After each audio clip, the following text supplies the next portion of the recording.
Happy Monday, and welcome here to another edition of Husker Online Headlines. Sean Callahan, Steve Sipple, back from the weekend. You have a good weekend, Sip? Yeah, happy St. Patrick's Day, Sean. I know. Where's your? I'm going to be like that. I know. Where's your green? I don't know. You want to go do some Jello shots after this? Green beer. Shot. Is it just me? But like I'd say 10 years, 15 years, I felt like St. Patrick's Day was much more of a bigger, like, going out type deal.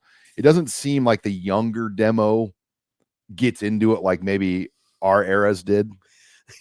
I say eras because you're from a different era than I am. Got to point that out. Yeah, I think that's probably an accurate read from my standpoint. I've never gotten into it too much. This year it's on a Monday, so I mean, what do you do? You know? Yeah, that's what kills it is the Monday. I mean, I know bars did stuff over the weekend. Mm-hmm. And one of our neighbors in the Haymarket at McKinney's, they closed the street off, have a tent. Yeah. But I grew up in an era of Omaha where you had the Dubliner and where else? Oh, I put you on the spot. Well, no, there's Irish bars all over Omaha. Right. And we got stock phrase. We got to be careful. There's still a lot of people that that hammered out. I mean, on the street I grew up on was Duffy's Irish Bar. It was the original headquarter Irish bar in the Irish neighborhood of Omaha. And literally President John F. Kennedy and his brother RFK went to that bar when they came to campaign. Sweet. And it's a holiday devoted to drinking. It's celebrating. Yeah. Irish heritage. Yeah. Like my family would throw a big party, like a family gather. I mean, my whole life. And my friend Matt Moore, Irish, like they would have a huge party. And I'm making corned beef at my house right now. Oh yeah, yeah. It's so easy to make. Yeah, they love it. I mean, it's really good, and it's pretty much Sipple proof how to make it. I won't get into but you can't really mess it up. So Sipple proof. Happy St. Patrick's Day. Let's talk ball. Let's talk ball, as Coach Self told Doug Gottlieb once. Headline number one. Let's get into it. Vince Guinta is moving on. It's Pat Stewart's show, and that's where we lead off in the rundown here on Monday. I confirmed over the weekend with Vince Guinta that he is moving on from his role at Nebraska, where he oversaw kind of the recruiting operational arm and had a team of people that reported to him. And it's not really a surprise, when you look at Pat Stewart coming in, the financial commitment Nebraska's made to Pat Stewart. But it always does get my attention when somebody that's done a very good job, that's widely respected, that's been a value to Nebraska, is moving on, because Vince Guinta did a very good job. He's been a value to Nebraska. Like he was the guy even today when you go to a practice and there'd be former players and older coaches that would come. He knew all those guys because he's one of the few that's been around Nebraska since 2004. This is a classic example of a guy, and it happens in it happens in a lot of jobs where you do a good job, but sometimes it doesn't matter. I've seen guys lose jobs. I saw it happen at the Journal-Star a lot over the years where there's really no reason they were laid off. It's just the business. Yeah, it's just a business move. So that's what this was. You put it in perspective really well. The commitment to Pat Stewart, the new GM, and I'm just reading right out of your column, Sean. Well, thank you. Yeah, you're welcome. Thank you. It'll be greater than the salaries of Sean Padden, the former GM, who made $309,000, Guinta, Troy Vincent, and Ryan Callahan. Stewart's making more than all their salaries combined. It's a business. That's a business decision, pretty much, right? God, Guinta, though, as you point out, Guinta, go back to 2005. It was kind of like that was such an awakening period for Nebraska recruiting, right? Right. And, that era, that's when they kind of figured out how to build a recruiting weekend at Nebraska. Yeah. Because there was an era before under Tom Osborne and even Frank Solich, they didn't really have to because they won a lot and they could hold the recruiting weekends in January and everybody would still commit, and they did. And, Bill Callahan, Tim Cassidy, Vince Guinta, they came up with the idea, use the spring game, get lots of crowd and fans at the spring game, and let's bring recruits here to jumpstart things, have summer events, create things to get athletes on campus to Nebraska to showcase the fan base. And he's a part of that group. That model is still replicated. It was, at least, we're at a different era of recruiting, but that model's been replicated since 2004. Sean Callahan, you covered that extensively in that time period, 2005. You're talking about Sue and Zach Taylor and Marlon Lucky and who else? Oh God, I mean, come on, just do it. Philip Dillard. Dillard was in that recruiting class. Barry Turner was in that recruiting class. Who was the Arizona guys? Cody Glenn. Yeah, Cody Glenn is a Texas guy. The Arizona guys. The Arizona guys were from the 07 or the 06, the 06 class. My bad, Sean. That's the 06 class. Okay. They were all in that class the next year. But the last first rounder was from a recruiting class that, Vince Guinta was a part of building. Right. And as you point out, this was what hit me. He helped classes that paved the way for teams that went to 3 conference title games. That's when Nebraska was really relevant. 2006, when they played Oklahoma in a huge game at Arrowhead, and a monster. It was a monster. It was the game. record crowd at Arrowhead Stadium, I know, at that time. Monster game. 2009 and 2010. Nebraska was playing for conference titles. We can't forget that. I read that and I sort of, I don't know. It feels kind of weird. We ran coaches out that were competing for conference championships. Like in today's era, those teams would be in the playoff. Some of them would have. Absolutely. And we do this. Me and you occasionally will do this. We'll get on YouTube and watch those teams. And I would encourage Husker fans to do it. They were good. We didn't really recognize it as much as we probably should have. Like we were watching that game where when Nebraska was in the bowl game and they had Rex Burkhead. They played Georgia. Yeah, and they had Rex and Amir going. I mean, they were both playing that game. It looked beautiful. And Georgia was a play away from playing for the national title. They choked against Alabama that year, and they had to go to the Capital One Bowl. And Nebraska was going toe-to-toe with Georgia. Yeah, I mean, they had the lead. They had the lead. Yeah. Will Compton was in that game, but yeah, you watch some of those teams, you're like, whoa. Like, I know. I mean, Georgia was widely respected, and Nebraska slugging with them. And I think Georgia was caught off guard, if I remember. I think so too. Yeah. Then they beat Georgia a couple years later when Todd Gurley was there. Right. They long pass from Armstrong to Dunwell. But yeah, this shift, and it makes sense. Look, I mean, I think when you bring in Pat Stewart, you commit the amount of money they've done to him, $800,000. Mm-hmm. But Vince was in a leadership role. Well, there's only one leader now. It's Pat Stewart. Stewart. It's kind of hard to take a guy that was in a leadership role and lower him down, because people are going to still go to him for answers. So awkward. It is what it is. But yeah, you hate to see good people that love Nebraska, that want to be at Nebraska. It just doesn't work out. But we've seen that a lot, unfortunately. There's been a lot of people we know that have done a good job at Nebraska. So Pat Stewart is here. He's working. Now he might be on spring. You know what? I bet Pat Stewart might be a guy who's not on spring break. Yeah. Well, there's a lot that needs to get figured out now, with just because they sent out a flurry of official visits and other things right before his hiring. When Pat Stewart was hired, I would assume that's all going to be set, because Keith Williams, who is integral in this recruiting process, who Vince actually hired Keith when he was working with Frost. And Keith and Vince, I mean, there were less than 10 people that survived the transition of the Frost staff to Rule. And, Ron Brown was one of them.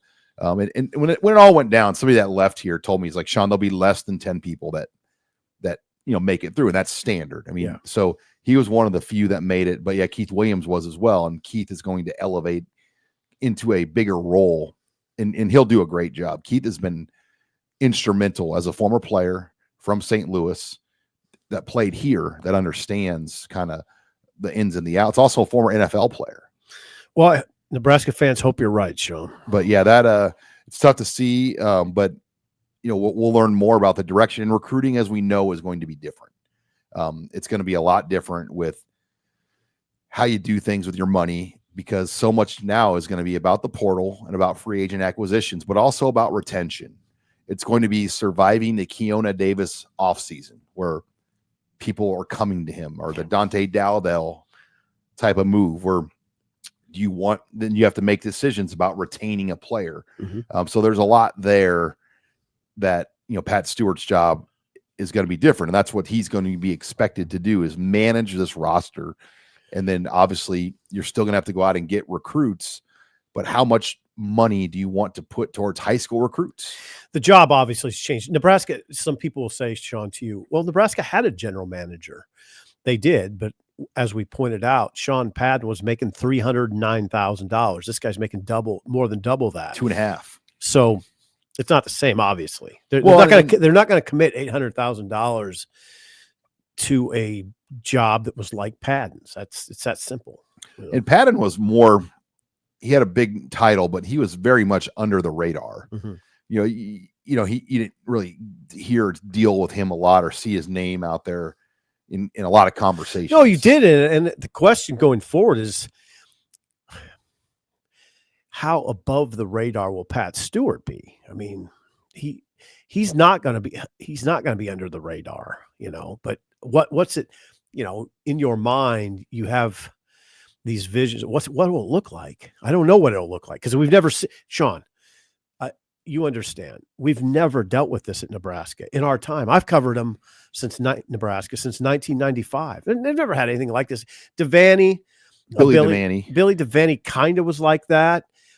Probably the closest thing. I always go to Jared Lambert. I think Jared was not a general manager, and he became that though when he went to the Collective. That's the thing. But then he wasn't really technically with Nebraska. He was running the Collective, but as the head of the Collective, ABM, he was almost like the general manager. He signed the checks, man. I mean, he was the guy that the players went to. And I think Jared, how much of a hand in personnel decisions do you think Jared had? Quite a bit. I mean, do you think so? As far as I know this, he knew the 2 deep, 3 deep. Yeah. I mean, as far as going out and finding guys like Devin Drew, when they had to go find the guy, he had to lead charges like that. O'Shawn Mathis, getting that all squared away. Trey Palmer. He was Casey Thompson. He went and dined with them, right? Yeah. I mean, they were at that time like a general manager. Yeah. He met with people and their families. And so, it was a different era of NIL, where now that position is now in-house, which I think everyone's probably more comfortable with that. Sure. Because absolutely, when you have it out of your building, you just don't really know what's going on. Right. So, and a lot of people don't, Sean, you were so deeply involved. I was deeply involved.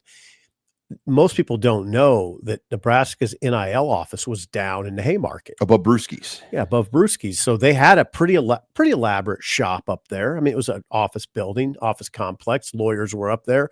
Oh, and by the way, there's O'Shawn Mathis walking into the building. They're the best of the best would walk in there. Oh, it's funny. When there's money, people find that place. When we'd go around there or go up there, there'd always be people up there. Yeah. And there would be, I mean, I won't say the names. There were a few times where I think there would be players that would want to meet to discuss money back after then. a good game. After a good game. Different times. Yep. All right. Before we take it to headline number 2, HuskerOnline headlines brought to you by our newest sponsor, Brunt Workwear. And let me tell you, Sip and I, we got our Brunt boots over the weekend. And there's mine. I took a picture of that. We got a hat and some boots. Let me see here. And these things are phenomenal, because I think the biggest thing with Brunt is not only are they durable, heavy-duty work boots, and you can get them in different sizes, levels. They have boots that are like fireproof. I mean, but wow. we got kind of the standard boot. And they had there's just a lot of versatility to these things. But they look and they feel good. You got yours too, right? So, yeah, they look and they feel good. That's a good way to put it. And there's a lot of competition in that world, in that boot world. There's good boots out there now. And Brunt is, this is their answer to that competition. And those boots I got and they have different excellent styles, different colors. They have a black color boot. You can get a darker brown, a lighter brown, a 6-inch, an 8-inch. We got the lower cut boot. I think the 6-inch boots. Which, are plenty for what we need. And let me tell you that Brunt didn't just make a durable work boot. They reinvented comfort for the hardest workers out there. For a limited time, our listeners will get $10 off Brunt by using the promo code Husker at checkout. So just head to bruntworkwear.com/Husker. Use that promo code Husker, and they're going to give you $10 more off your purchase of Brunt boots and Brunt Workwear, because they have not just boots, they have hats, different work items as well. So check them out and let them know where you heard about it. Let them know that, hey, we heard about you because of the Husker Online show. And, I saw Steve Sipple walking around Super Saver, and I'm like, God, look at those boots on that guy. Yeah. Digging through the. Did you? He was digging you're through on the south side. Were you on the north side? I went to Super Saver yesterday for the record. I was in there. On the north side? The south side. Oh, okay. Yeah, you should venture down up north sometimes. I used to go to that one. Yeah, you were in Havelock for a while. I would shop at the Havelock neighborhood Russ's. I'm in there 3 times a week. Walking distance from my old house. But yep. All right, thanks to Brunt. And again, the promo code Husker for $10 off. Let's take it to headline number 2. Nebraska football, the calm before the storm. And what I mean by that is it is spring break. Campus is shut down. The football building is empty for the most part. The players are gone. Everyone's on spring break. But a week from today, we will be kicking things off with spring practice. So this really is the calm before a very, very big spring for Matt Rule. Yeah.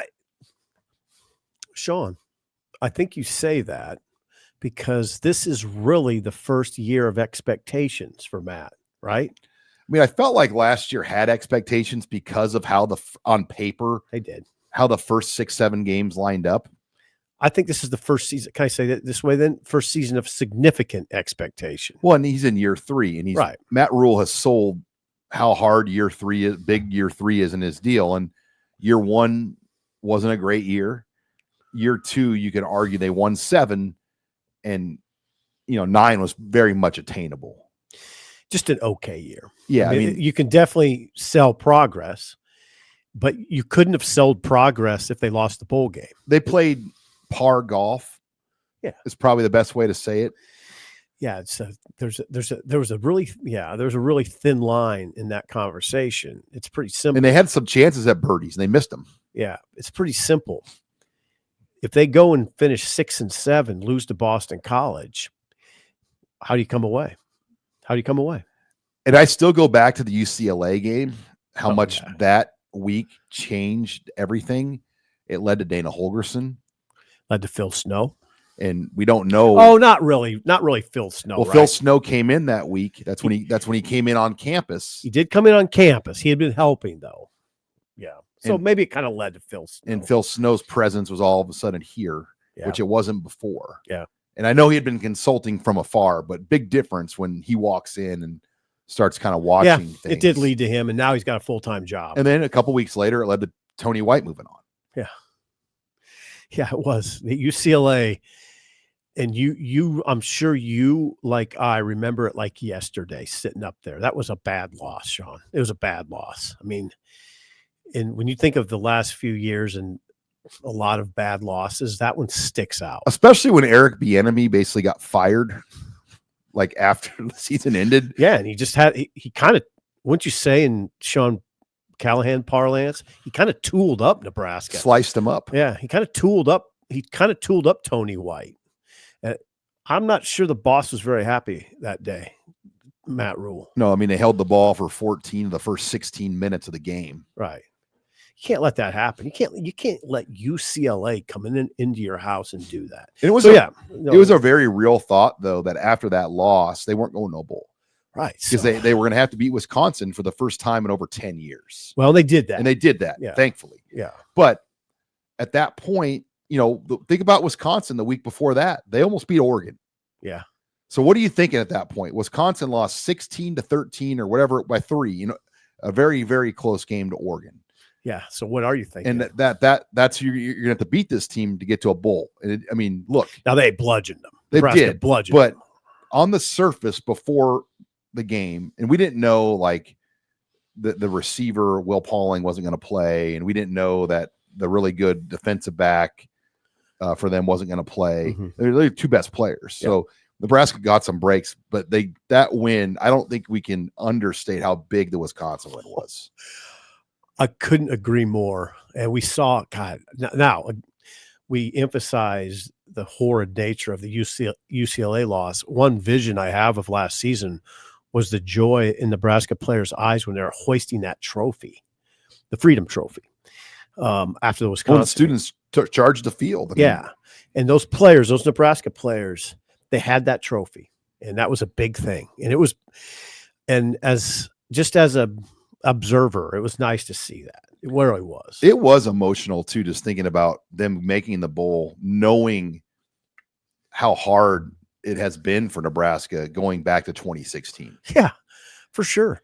Now, so they got the bowl game. They won 7 games. So this year, I mean, it's sort of, the conversation's evolved organically, and there's nothing wrong with really saying it. Nebraska, if you're looking for progress, it's 8. It's 8 wins. It's this sort of methodical move up to 8 and hopefully above that. But if they win fewer than 8 in the regular season, you're going to be like a shoulder shrug, right? Well, and look, I think it sets up early great for them when you start to think about the schedule. Arrowhead Stadium opener, that's going to be all red in there. It's going to be awesome. You got 2 games at home that you should win easily. And then, are you still doing this like it's 1998? Well, no, you're playing like MAC teams, and I know you got 2. I've seen MAC teams come to Lincoln and win. Okay, Houston Christian. I know where you're going. Don't lose Houston your composure. Christian Stadium shares a parking lot with Walgreens. I've been there. It did. I was like, stop. You better be careful there, Sonny. And you got Akron. Hey, Sonny, be careful. Akron's one of the worst teams in the MAC. So you got, I mean, that's a great first 3, but then you are the only team in the Big Ten that opens with 2 straight conference home games. Oh, Michigan, here they come, baby. But I would rather have Michigan there than late. Yeah, I would too. Like, put them in that September heat. I would too. Like, they were pretty good. They're pretty good last time. I know, but put them in here. I don't want to start talking too tough about Michigan, but I like that setup. And then, your first true road game is Maryland, who has just been, they've lost to everybody. Michigan's kind of lost its way. I'm sorry. Maryland seems like it's lost its way a little bit. Then Minnesota, we know, is always, PJ Fleck always has them ready, but what's not Fleck's record against Nebraska? Frost is the only one that beat him. Pretty good. And then Northwestern, and obviously US. It's a pretty good schedule. But I think the first 8, it's a good first 8 to start out the year. Yeah, I'm not pushing back, Sean. When you just look at Big Ten schedules across the league, Nebraska's is about as manageable as it gets. With the 2 home games to open. Like that does not happen. Does not happen. I mean, no. But this is the year you get 5. So right. If you get 5 home games, it kind of has to flip that way. So calm before the storm. I'm looking forward to it. All right, let's move it on to headline 3. Before we get to that, HuskerOnline headlines brought to you by Factor. Again, it's that time of year. You're trying to eat on the go, eat right. Yeah. You don't have time to pack a lunch. You don't have time to grocery shop. So you're just driving through your favorite fast food restaurant and not eating right. You kind of feel miserable. You're eating tacos off your car seat, reaching over, grabbing them. Yeah. French fries. Not a healthy It's not. Well, I got the answer for you. Factor. And look, Factor makes ready-to-go, freshly made chef meals, never frozen, always fresh. In fact, they come to your house fresh, and they go right in the microwave. You heat them up. Boom. You've got options. And, you can tailor your meals to how you want. Keto, protein meals, calorie smart. They have 40 options over 8 dietary preferences. Sipple is really fascinated by keto. A keto. I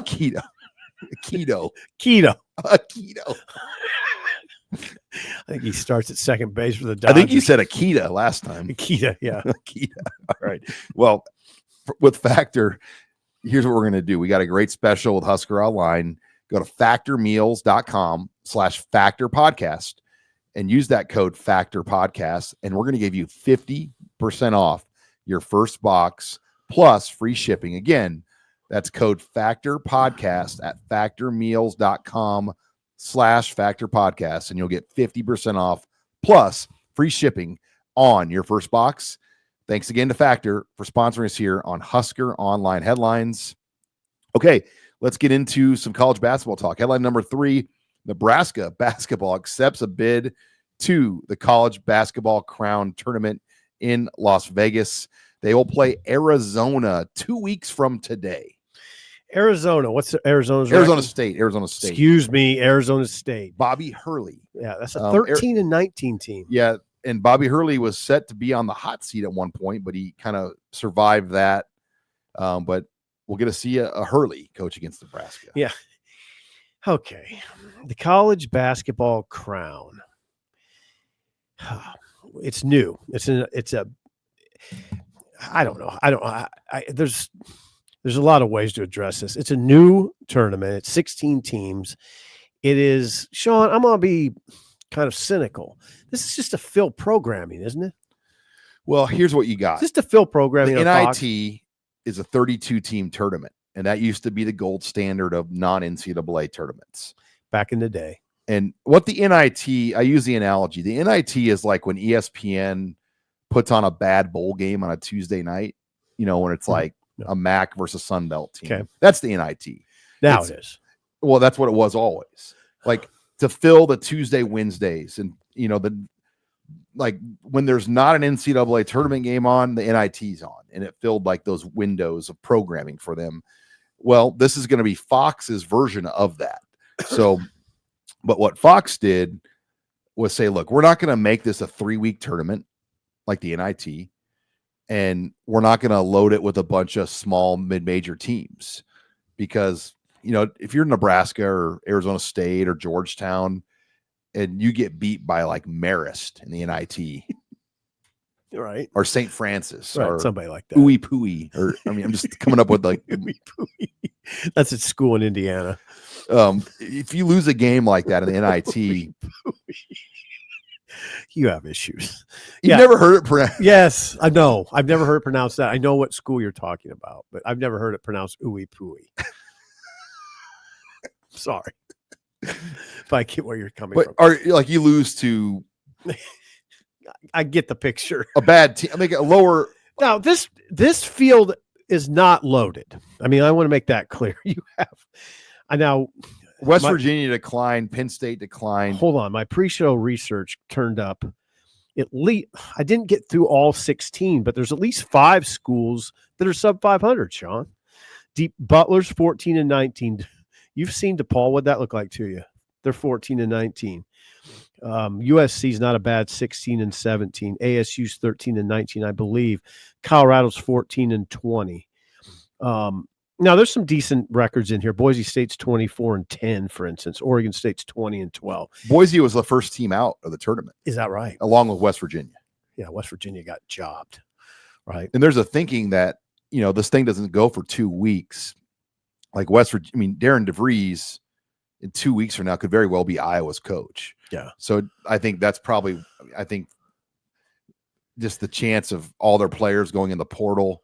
But this thing to me, this college basketball crown, at maximum, it's a 1-week deal. It's almost like a bowl trip. Yeah. Like these teams are going to go on a bowl trip to Vegas. So I think we should be positive in some ways about this. Nebraska wants to play. That's good. Me and you have expressed a lot of anger about Nebraska declining that bowl bid during the Frost era. They didn't decline a bid. They have their team together. They want to play. That's good. It's not like there's a lot of young guys on the team that play, but there are some juniors that it'll help. Connor Esesian, Sam Hoiberg. Burke's only a sophomore. Maybe Gavin Griffiths can find something in this game. He's a sophomore. I wish you could play your like redshirt players in this. Like it'd be cool if Frager could play in this. It would be cool if Nick Janikowski could play in this. I mean, but it's not part of the rules at this point. But like Oregon State is in this. Nebraska's played them already. They're on the other side of the bracket. USC and Nebraska, though, are the 2 Big Ten teams. To put it in perspective, the NIT with 32 teams, there's only 4 major conference teams in it this year. Georgia Tech, Notre Dame, Oklahoma State, and TCU, maybe? I don't know. Yeah, TCU is the 4th. I want to we haven't argued yet on this show, which is concerning. I want to say that back in the day, before you were even in existence, maybe. Yeah, you were in existence. How old were you in 1985? 5. I think the NIT was more than a bad bowl game back then. When Dave Hoppin, The trip to New York meant a lot back then. Yeah, it did. It to Madison Square Garden, it meant a lot when Hoppin went in the mid '80s with Stan Cloudy and Brian Carr. That was a big deal in this state. They were using the red, white, and blue ball. I was going to say the reason I said black and white is because I watched that on a black and white TV. And then Danny Nee went there. Danny Nee went there with that team with Strick and was it Boone and Lou and those guys? And Danny Nee grew up in New York. Yeah, that was a pretty big deal then. I would sell that as more than a bad bowl game on a Tuesday night. Back then, it's faded off, and now I think it's that. Yeah, the criteria of being selected to what is it? Well, back you had to be over 500. Like that one year, Nebraska was like at 500 or one game below. They were definitely a quality enough team to make the NIT. They didn't make it. Right. So that's what I mean about this field. When you look at the field and there's teams like Butler that are 14-19 and DePaul that are 14-19, it's hard to get too jacked up about. But they play in better conferences. True. So would you rather watch teams that are getting beat up in better conferences or teams that have a better record in lower leagues? I mean, that's what the NIT has become. The NIT is the Sun Belt bowl games and like the MAC, but Notre Dame is in the NIT. They took the bid, huh? Yeah, Georgia Tech is in the NIT. I think Notre Dame's one of the teams in the NIT. I think it is. Sean, I think it is. So here we are. Wichita State, the NIT was so desperate to fill 32 teams. Wichita State had sent their players home, and they had to call them back in and let them know we're playing. And they're playing. And I appreciate that. The NIT is budget based too, because you have to pay for everything. So Oklahoma State playing Wichita State makes sense because of the travel between those two places. Well, I know this. If you're involved in this college basketball crown, it'd be fun. It'd be fun to go out to Vegas. We're sending Robin out there, by the way. He pushed hard. Well, he's smart because it'll be fun. It'll be fun. It'd be fun to be in Vegas covering basketball, right? Yeah, it should be. And I mean, if Nebraska were to win a game, I'd imagine there'd be more. I mean, I'll say this: there'll be as many Nebraska fans out there as any fan base. You don't think DePaul will take thousands of fans out there? I could see. I mean, Utah and Boise will get fans there. There's the other thing that's, again, the field. Utah's playing in this game, although it fired its head coach. That was Craig Smith, by the way. Craig Smith got whacked during the season. Craig Smith didn't, remember Craig Smith by chance? Yes. He didn't make it to year 4. They fired him in the middle of his third season. He got fired. There's another team in here that fired its coach and is still playing. Is it Villanova? Villanova. Yeah, Villanova filed Kyle Neptune. I have questions about this because why? What if these players on these teams all go in the portal? I mean, it's not out of the question that some of these teams have to forfeit and they don't play out there because they don't have enough players. They don't have enough players. I'm serious. I hear you. I hear you. Villanova and Utah particularly are ones that get your attention. That lost their coaches. Now, Utah fired Craig Smith during the season. This was weeks ago, Sean. So they might be okay. They might be stabilized by now. I don't know about Villanova. And the portal window is what day does the portal window open? You're asking the wrong gentleman, as you know. I'm looking that up right now. Yeah, we can do this. It's a 30-day window that opens at the conclusion of the second round of the NCAA championship. So the portal window this year will be open from March 24th to April 22nd. So the portal is going to be opening right when this thing starts. But a player can enter the portal and still play, right? Sure. But what if you get hurt? Yeah. Now there is money though. I think the winning teams are going to get a prize in this thing. So there's an incentive to play. And look, again, the incentive is, hey guys, go to Vegas. Let's just have fun. Yeah, and get some guys some more experience playing together. I mentioned those like Asesian and Sam and Burke and Gavin Griffiths. Those guys, I mean, you'd think they'd be back next year, right? Yeah. It's and Burke. Burke's got Wooster's got another year too, right? No, Wooster's done. Okay, I was thinking Wooster had one more. No, Wooster's gone. He's gone. It's hard to keep up. Senior. It's hard to keep up because they bring in 100 so many guys. Yeah. Like it takes me as a season ticket holder the first month of the season to learn the team. It does. Now, and it's going to happen again next year. Fred's going to have to revamp this roster. He's looking for critical players. You're losing Andrew Morgan and your daughter's favorite player, Braxton Mia. Yeah. And obviously, you're losing Gary and Bryce. Those are huge. Those are just huge losses. I mean, it's monster losses. Yeah, this thing though in Vegas, it's like a week-long AAU tournament almost. It's just going to be. I think a lot of people are curious though, because if it does go well and people have good experiences, you can say goodbye to the NIT. Oh, the NIT, they don't play in Vegas or they don't play in New York anymore. No, they moved it. Yeah, you're not wrong. God, I hate that conversation though.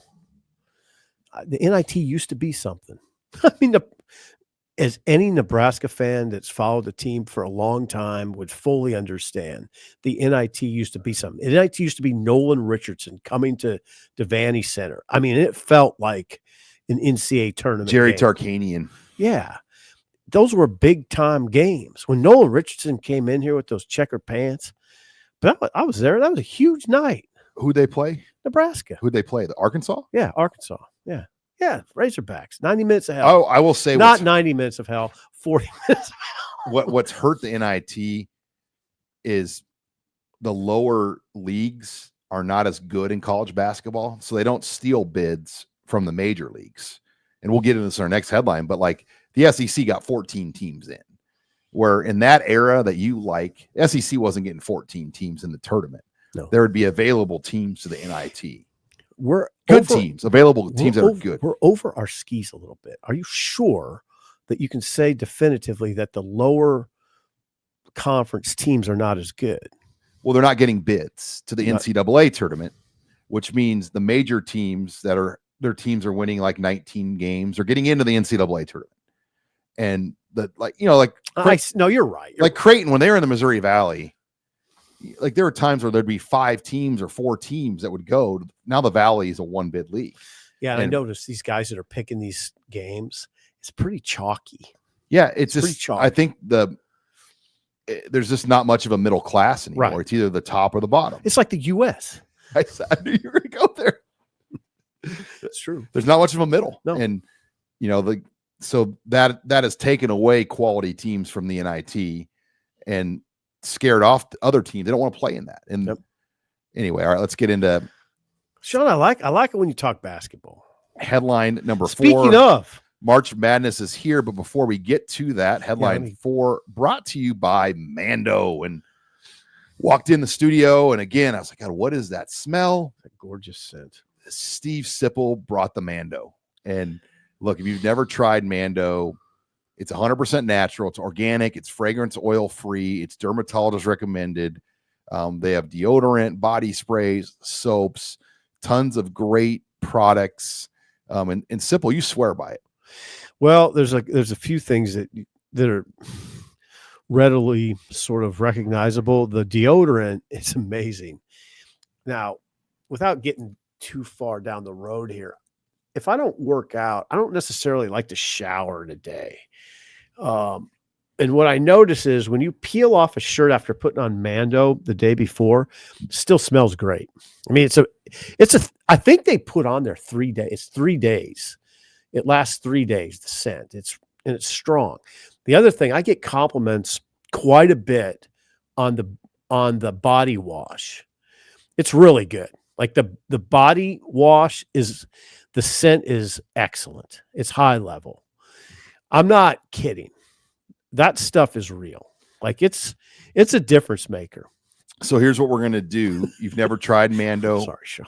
we are going, hey, some smooth transition here. Right. We're going to give you $5 off the Mando starter pack, and it comes with a deodorant. It comes with multiple items you're going to get with the body wash or the starter pack. So it's already marked down. We're going to give you $5 more off with the promo code Husker at shopmando.com. Also free shipping. So you'll get this starter pack for $35, and it's loaded with different products from Mando. Use the promo code Husker at shopmando.com. Again, that's promo code Husker at shopmando.com to get set up with that Mando starter pack. All right. Headline 4, March Madness is here. The Big Ten finishes with just a disappointing 8 teams. And a lot of it's the Big Ten's own fault. I mean, this was a league that looked like it was set to get 10 in for a long time, 9 for sure. Well, they got probably the minimum they could get in, where, every team that got in the tournament for the Big Ten is seeded 7 or better. I mean, the Big Ten has a very good chance to get anywhere from 4 to 5 or 6 teams to the Sweet 16. For sure 4, I would say. But maybe where they didn't do well in the bracketology is they didn't get those 8, 9, 10, 11 seed type teams. Ohio State played its way out. Indiana played its way out. Nebraska played its way out. Those are the 3 teams. Yeah. Where the SEC got to 14, and how they did it is they sucked up all those 8, 9, 10, 11 seeds. Vandy got in. Vandy was on a bubble. Okay, 14 teams from the SEC is the most ever for a conference. Tip your hat to the SEC. Tip your hat, cap, to Garth Glissman, the former Nebraska walk-on quarterback who's in charge of basketball for the SEC. This is a extraordinary Monday for Garth Glissman. 14 teams is the most any conference has ever had. It eclipses the 11 that the Big East got in 2011. Now, you might remember, I think the Big East then was a 16-team conference. I think so. Yeah. But anyway, so yeah, big flex, major league flex by the SEC. 14 teams, like you mentioned, Big 10 8, Big 12 7, Big East 5, ACC only 4. I tell you, Sean, I watched Auburn in Tennessee on Saturday. Whew. They're playing a different level of basketball, my friend, in that league. Do you know that? The Auburn Tigers, the number 1 overall seed, I had the pleasure of watching them on Saturday lose, by the way, to Tennessee. The number 1 overall seed lost to Tennessee in the SEC semis. That looks like the New York Knicks, though. It looks like the Knicks. That's another level. If you watch that team, you're like, wait a second, what is this? And here's what happened afterwards. You would have been, you're a reporter, you would have liked this. Bruce Pearl, who's a Sean Callahan type alpha, a reporter got to him, asked him, okay, Auburn's lost. Auburn's the number 1 overall. 3 or 4 games, right? Number 1 overall seed has lost 3 of 4. But those losses were to A&M on the road, to Alabama in a tight game, and Tennessee in a tight game. Bruce Pearl was asked by a reporter, you lost 3 of 4. Is there some panic? Oh, he went Sean Callahan on the reporter. You know what he did? He goes, yeah, I'm panicking. I'm really panicking. There's a lot of panic. He just got really sarcastic. He said he wanted to say something else, but he said, what a softball question. He's not panicking. He's an alpha. And I think those 3 losses are good for Auburn. I'll tell you what really helps the SEC too with their body of teams is, think about this. They only play 18 conference games. The Big Ten plays 20. Well, 14 of 16 made it from the SEC. All of those 14 had 19. Texas had 19 wins. Oklahoma 20, Arkansas 20. Texas snuck in, by the way. Georgia 20, Vanderbilt 20. Georgia snuck in, I think. Mississippi State 21. Well, if they scheduled like the Big Ten and played 2 more league games, how many of those teams would not be in the tournament? Maybe a couple. A few, because they beat each other up to more. They wouldn't get to 19 wins and 20 wins. They'd be at 18. I wish Garth was sitting here right now. Well, no, it's again where the Big Ten going to 9 conference football games, 20 conference basketball games. That additional inventory, costs you in some areas. It can. Well, no, it automatically does because you have more losses in your league. Like every team in the SEC I see what you're saying. would be playing 2 more conference So games. they would have a loss or 2. So that is what there's 30. So that's 32 more games. Mhm. That's 32 more conference losses in the league. Maybe that's a shrewd move by the SEC. Well, I think they're like, look, we don't care about the basketball money. The ratings suck for basketball compared to football. Like, but you make money on the NCAA tournament. I'll tell you what, though, they care about basketball now. SEC cares about it. They made those coaches care about it. I'm going to say, 10 years ago or so. 10 years ago, the SEC was averaging 3.8 teams making the tournament. 3.8 invitees to the NCAA tournament, 14 right now. And they have 6 coaches in that league, Sean. 6 coaches in that league have been to the Final Four. Can you name them? 6 coaches in the SEC have been to the Final Four. Calipari, Rick Barnes. All right, tell me. Bruce Pearl. I don't know if I can do it. Bruce Pearl, Porter Moser, at Oklahoma. We're missing somebody easy. So why'd I do this?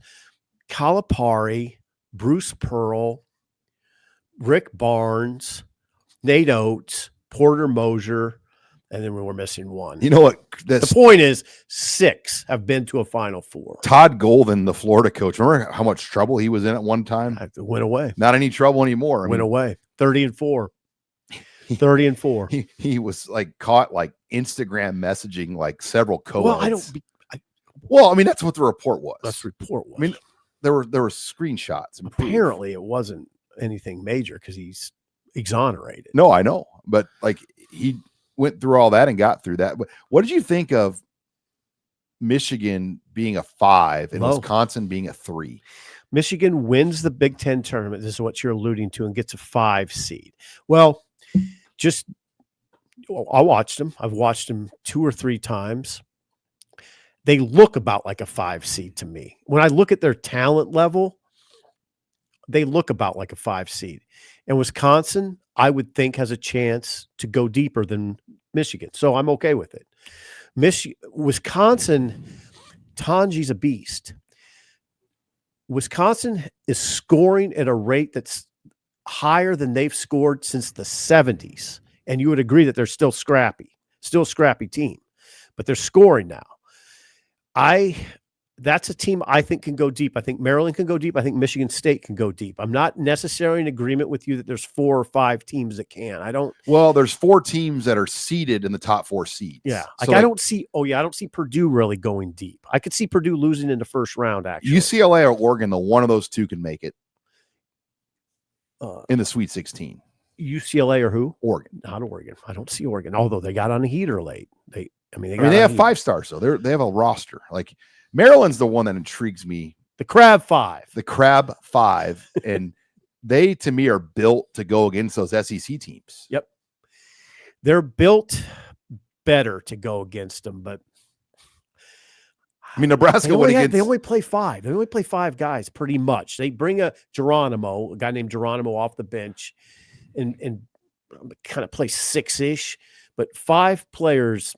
The last I checked for Maryland, all 5 starters were averaging double figures. Yep, they're the only starting lineup in the country that does that. I don't know. I think Michigan State, Wisconsin are the teams I think that have the chance to make the deepest runs, but don't listen to me. I thought Creighton got kind of jobbed too. I mean, they beat UConn 2 out of 3. They finished ahead of Marquette in the standings. And got an 8. And Creighton's a 9. 9. They're seated below UConn and below Marquette. Marquette got a 7. Like, to me, Creighton and Marquette should have been flopped. Okay. Like, that's one that, now Creighton's got they have to play Chucky Hepburn. Right. Exactly. There's a lot. There'd be a lot to discuss in this. The teams that kind of frustrate you if you're Nebraska fans are like the teams that make it every year. Gonzaga in the dance for the 26th straight season.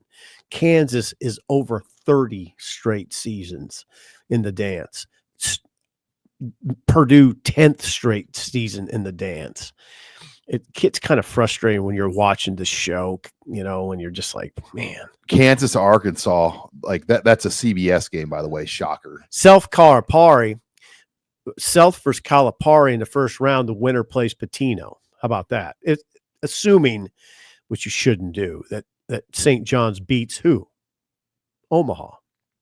They will. Yeah, St. John's gets Omaha in the first round. So that's in Providence, and Creighton's in Lexington. If you're like our buddy Sam McEwen in the world, I mean, just having to manage that coverage in 2 locations, it's hard, but it'd be fun, I think, right? Oh yeah. I mean, that's congrats to Think Omaha. if Nebraska was in there, you'd have 3 locations to manage for like Channel 7, and usually don't have to worry about that. Robin's going to Vegas. Yeah. So there you go. All right. Should be a good bracket. Before we go, let's take it to the final headline of the show. Headline number 5, odds and ends. I want to hit on to some quick takes here. In-state quarterbacks continue to be a topic.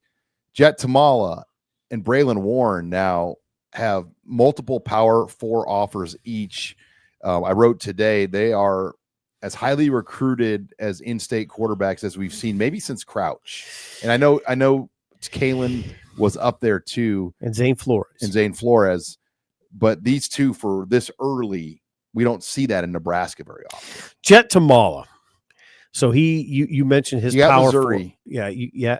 You say Iowa State, Missouri, Duke, Virginia Tech.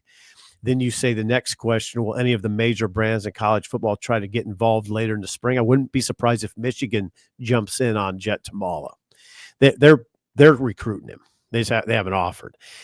It looks like Braylon Warren, Steve Warren's son, has told people that he just wants to play in the Big 8. He has offers from. He said Big 8. The Big 8. He has offers from Iowa State, K-State, Kansas, Oklahoma State, and Mizzou. He just wants to play in the Big 8. Trying to be funny, Sean. You're looking at me like I'm crazy.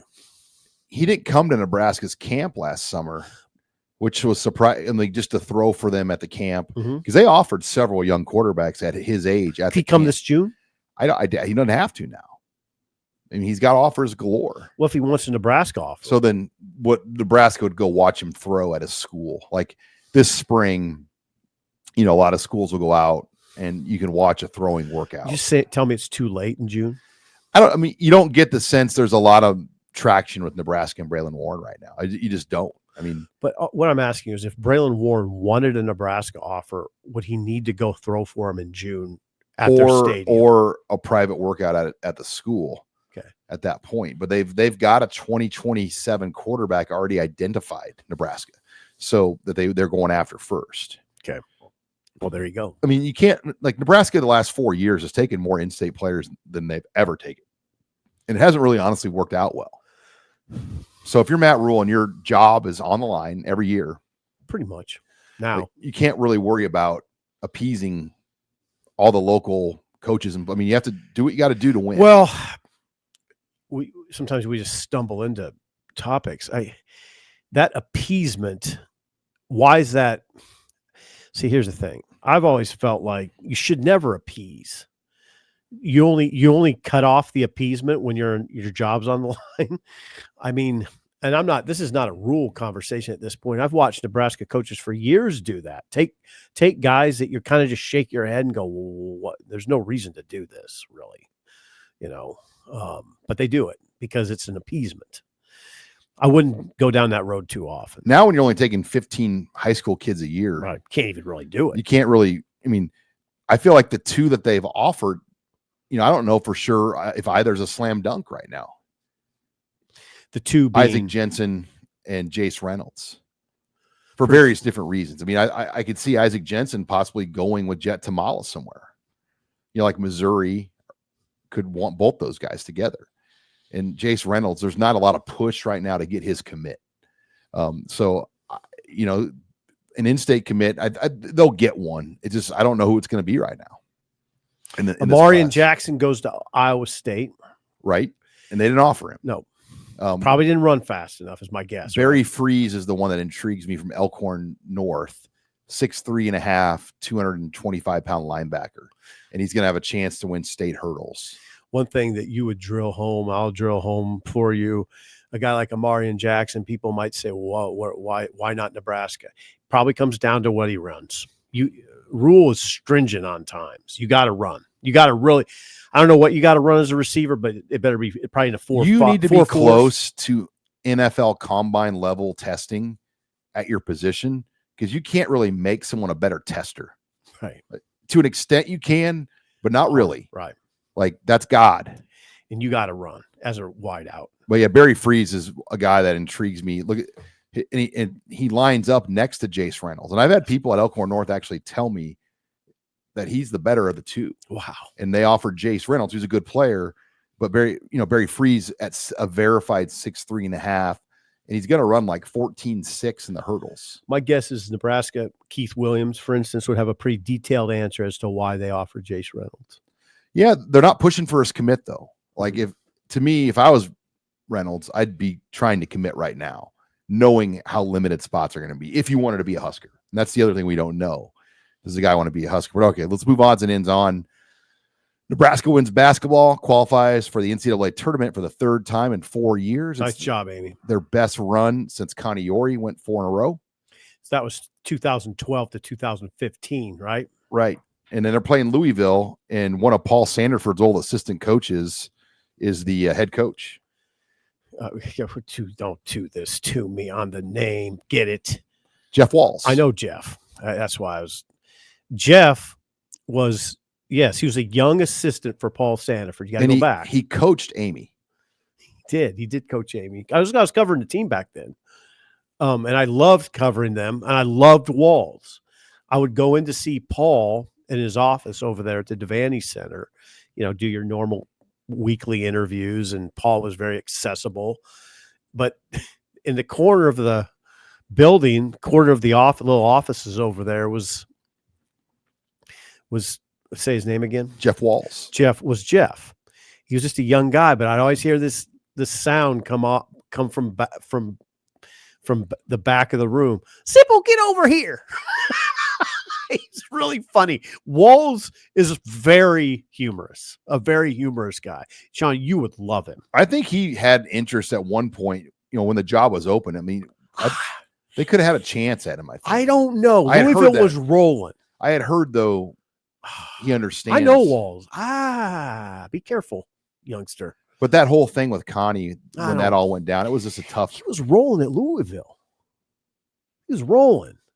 I'll tell you off the air, because we had this conversation. I know we talked about it a long time ago. Okay. Like, he likes Nebraska. I've always loved heard to that. hear. Yeah, loved to hear. But okay, moving on, odds and ends. Husker baseball had its worst worst going on conference start since '97. Well, I can tell you what's going on in the UCLA series. They're 1-5 in the conference. Sorry to break in. So what's happening in the UCLA series? 3 games, Sean. They struck out 32 times. You don't have to be Mike Scioscia to understand the problems. Is it Mike Scioscia, by the way? Is that old Dodger manager? No, he was the Angels manager. Well, Scioscia was the Dodgers manager at one point, wasn't he? No. Ever? Not that I know of. Don Mattingly and now Dave Angels Roberts. Manager. Well, Mike Scioscia was Darren Erstad's manager. Okay, you don't have to be Scioscia to put it together in your head. 32 strikeouts in 3-game series, trouble, right? Scored 8 runs in a 3-game series, trouble. Okay, they've had that. The pitching staff has had trouble getting. Now, I don't think it was this weekend, but the pitching staff has had trouble getting off the field with 2 outs. Too many 2-out runs allowed. So they're getting it. I think they're playing pretty good defense, but it puts a lot of pressure on your defense if you're only scoring 8 runs in a series, right? You almost have to be perfect. So Will's in a fix. They play Pepperdine, though. Pepperdine's 4-14. They play Pepperdine, I think, Tuesday and Wednesday. Then they go to USC. They stay out there on the West Coast. USC just won a series in Ann Arbor. Doesn't get any easier. No, the fact that Nebraska had to open with the 3 West Coast teams. Well, you don't plan on losing to Washington on your home field, though. Not a series. But West Coast teams generally have an advantage of being outside. And you had to open with 3 of those in a row. Good point. I mean, even I know, like, Washington's not exactly LA, but they're outside. Yeah, I think so. I mean, yeah, it's better weather. I mean, it's not snow and ice, and I'm not really familiar with what it's like. but they can get outside more than I just think having to play 3 of those in a row. Now you look, it's a tough draw on top of Nebraska's not playing well. Yeah, I'm gonna be staunch in saying don't lose your home series to Washington. 2 of 3, yeah. Yeah, don't lose that. No, and you know, you're in a fix. Yeah, you're in a fix. You get swept. I mean, they should have won the baseball game Sunday and at least salvaged it, and they'd be 2-4. Now they're 1-5. And yeah, it's kind of confusing that the coaching staff with Will Bolt and Childress just looks excellent. The pitching, now they lost their starter. You know, they lost their Friday night starter to injury. It's probably had obviously has an impact on the team. They got to get out of this quick, though. And this comes a year after they won the Big Ten. Right. So, you can't hit the panic button. But no, you can't. This is a team that was ranked, though, to start the year. Right. It's way too early to hit the panic button. We've seen this with baseball a lot. Then finally, Nebraska track gets 2 national champions this weekend in Virginia Beach at the NCAA meet as thrower Alexiana Johannesson and high jumper Tyus Wilson on the women's side and the men's side took home national championships. Beautiful. And in general, Nebraska had 5 All-Americans at the event. The men finished 12th. The women finished 20th. How about the Big Ten, though? USC and Oregon captured the championships. Wow.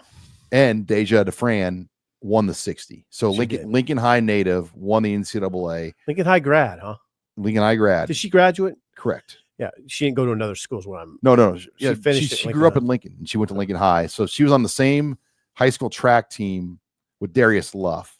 Think about Lincoln High produced 2 national champions as a inner city high school, not a prep school or track academy. I mean, a freaking city of Lincoln High School has 2 NCAA champions. Middle of the city. It's like once in a lifetime type stuff. Yep. That's Dave Remington, Phil Cahoy, Hartung, Omaha South type era stuff. And she's gonna run in the Olympics. That's why she's in LA. Right. And I think Nebraska, I don't know what happened, but they definitely could have got her out of high school. It's something you've mentioned to me several times that bothers you. Yeah, because the fastest woman right now in the United States grew up in inner city Lincoln, grew up right here in Lincoln. And her dad played football here. Donald. And he was a state champion in Florida. Wow. That's a good story. Yeah. And, it just didn't work out. And she went to Florida State, won the ACC, left there, went to USC, where she's in LA, and she'll get to train where the Olympics is going to be next. So great story. Yeah. Congrats to Nebraska and their track team and Deja DeFran. And we got basketball this week. It'll be fun to watch. It's a great week. God, it's a great week. Got to get my columns written so I can enjoy it. All right. Well, we'll be back Wednesday, Husker Online show. But for Steve Sipple, I'm Sean Callahan signing off here for Husker Online Headlines.